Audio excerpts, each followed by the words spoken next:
Hi friends, இன்றைக்கி நம்ம என்ன பண்ண போகிறோம்னு பார்த்தீங்கன்னா ரொம்ப ஹெல்த்தியான ஒரு டேஸ்டியான ஒரு சட்னி தாங்க அரைக்க போகிறோம். அதுக்கு பார்த்திங்கன்னா நான் இப்போ வெங்காயம்லாம் வெட்டி வச்சுட்டேன். என்ன சட்னின்னு பார்த்தீங்கன்னா கருவேப்பிலை சட்னி. ஸோ நிறையா பேர்த்துக்கு கருவேப்பிலைனாலே பிடிக்காது, கருவேப்பிலை வந்து சாப்பாட்டில் போட்டு சாப்பிட்றனாலே பிடிக்காதுன்னு சொல்லுவாங்க. ஸோ அந்த மாதிரி இருக்கிறவங்களுக்கு வந்து இந்த மாதிரி சட்னி அரைச்சி கொடுத்தீங்க அப்படின்னா உண்மையிலையும் டேஸ்ட்டாக இருக்குங்க. இது பார்த்திங்கன்னா முடி கொட்டுறது, முடி வந்து வெள்ளை முடியாக இருக்குது, கொஞ்சம் நரமுடியாக இருக்குது அப்படின்னு நினைக்கிறவங்க வந்து இதை அதிகமாக சாப்பிட்டோம் அப்படின்னா முடி நல்லா வந்து பிளாக்காக இருக்கும்.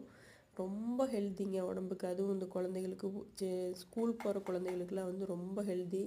ரெகுலராக இல்லைனாலும் வீக்லி ஒன்ஸ் ஒரு டைம் வந்து நீங்கள் அதை பண்ணி கொடுத்தீங்க அப்படின்னா ரொம்ப ஹெல்த்தியாக இருக்கும். இதை நான் வாங்க எப்படி பண்ணலான்னு பார்க்கலாம்.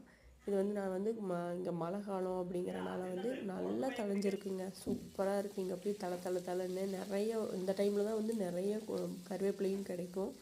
அதனால் வந்து இப்போ வந்து அதை வந்து சட்னி அரைக்க போகிறோம். கடலைப்பருப்பு வந்து மெயினாக வந்து கருவேப்பிலை சட்னிக்கு கடலைப்பருப்பு இருக்கணுங்க. கடலைப்பருப்பு போட்டால் மட்டும்தான் அந்த கருவேப்பிலை சட்னிக்கு உண்டான டேஸ்ட்டே வரும்.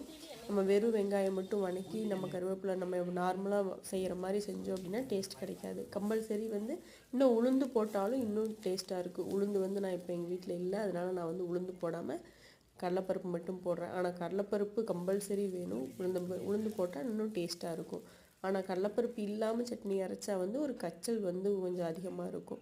ஸோ இருந்தாலும் முடிஞ்ச வரைக்கும் கடலைப்பருப்பும் உளுந்து வந்து ஈவனாக போட்டிங்கனாலும் இன்னும் டேஸ்ட் நல்லாயிருக்கும். ஸோ நல்லா வணங்கினதுக்கப்புறம் வெங்காயம் மிளகாய் நல்லா வதக்கி அதிகமாக வந்து கருக்க விடுற மாதிரிலாம் வறுக்கக்கூடாதுங்க. கொஞ்சம் மீடியமான ஸ்டேஜில் வந்து அதை வந்து வறுத்துக்கணும். நாங்கள் என்ன பண்ணுறோன்னு பார்த்தீங்கன்னா இன்றைக்கி கரெக்டாக ஒரு இதில் வந்து சட்னி அரைச்சிட்ருக்கோம். அதே டைமில் பார்த்திங்கன்னா லட்டு பிடிக்கலான்னு சொல்லிட்டு லட்டுக்கும் ரெடி பண்ணிகிட்ருக்கோம். நல்ல கருவேப்பிலை வந்து வதக்கினதுக்கு அப்புறமா வந்து தக்காளி போடுங்க. ஃபஸ்ட்டே தக்காளியை போட்டு வதக்கிட்டு அதுக்கப்புறம் கருவேப்பிலை போட்டு வதக்கணும் அப்படின்னா கருவேப்பிலை வந்து நல்லா எண்ணெயில் வதங்காது. எண்ணெயில் வதங்கலை அப்படின்னா ஒரு கச்சல் அடிக்கும். அதனால் நல்லா வந்து வெங்காயத்தோடு கருவேப்பிலையை ஃபஸ்ட்டு நல்லா வதக்கிட்டு அதுக்கப்புறமா பார்த்திங்கன்னா தக்காளி வந்து 2 தக்காளி நல்லா போட்டு அரைச்சி அதுக்கப்புறம் வந்து வதக்கி நல்லா அரைச்சோன்னா டேஸ்ட் சூப்பராக இருக்கும். ஸோ கருவேப்பிலை சட்னி ரெடி ஆயிடுச்சு. தம்பிக்கு பார்த்திங்கன்னா இன்றைக்கி வந்து குட்டியாக கொஞ்சம் ரவை வந்து செய்யலாம் அப்படின்னு சொல்லிட்டு ரவை செஞ்சுருக்கோம். இது தோசை பார்த்திங்கன்னா ராகி, கம்பு, சோளம், அரிசி எல்லாமே ஈவனாக ஒரே ரேஷியோவில் போட்டு அரைச்ச தோசை. மாவு பார்த்திங்கன்னா கிட்டத்தட்ட ஒரு 5 மணி நேரம் மட்டும் அரிசி ஊற வச்சு அரைச்சாலே போதும்.